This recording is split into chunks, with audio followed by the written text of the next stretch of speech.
হর হর মহাদেব।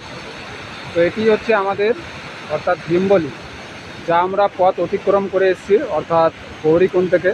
এবং দেখুন এখানে তাপমাত্রা এখন এতটাই গরম অর্থাৎ ঠান্ডা যে বলার নয়, একদম তাপমাত্রা হচ্ছে 1%।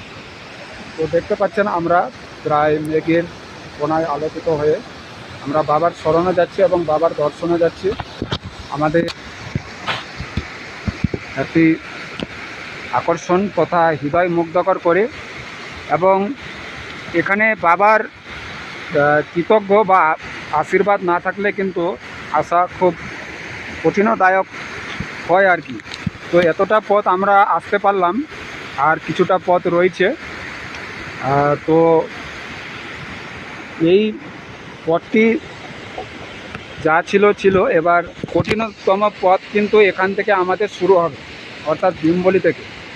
তো যাই হোক, যদি বাবার কৃপা থাকে এবং আশীর্বাদ থাকে তাহলে সব কিছুই বাবা নিজের মাথায় বহন করবেন। তো এবং আপনাদের আশীর্বাদ আর তথা আপনাদের ভালোবাসা নিয়ে আমার এই যাত্রা সফলভাবে সাফল্যমণ্ডিত হোক এবং বাবার আশীর্বাদ নিয়ে আমরা পরিবারে তথা উপস্থিত হব।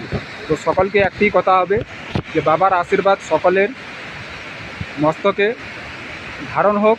এবং আমার দ্বারা যে সকল আমার এই পরিবার দ্বারা অর্থাৎ কুরুক্ষেত্র পরিবারের এই কেদারনাথ যাত্রা মিশন তথা 2025-এ যারা আমার সাথে ছিলেন এবং আছেন, প্রতিনিয়ত আমাকে চেষ্টা করবেন যে আমি যাতে প্রতিনিয়ত আপনাদের আমার সকল সনাতনী ধর্মীয় বার্তা এবং আমাদের সনাতনী ঐতিহ্য দর্শন দিয়ে আমরা এগোতে পারি আরও একটু। তো যাই হোক, হর হর মহাদেব, মাতা গৌরী রানীর জয় হোক। আর বয়ে যাচ্ছে এই মন্দাকিনী নদী, এই মন্দাকিনী নদী হয়ে গঙ্গায় প্রবেশ করেছে।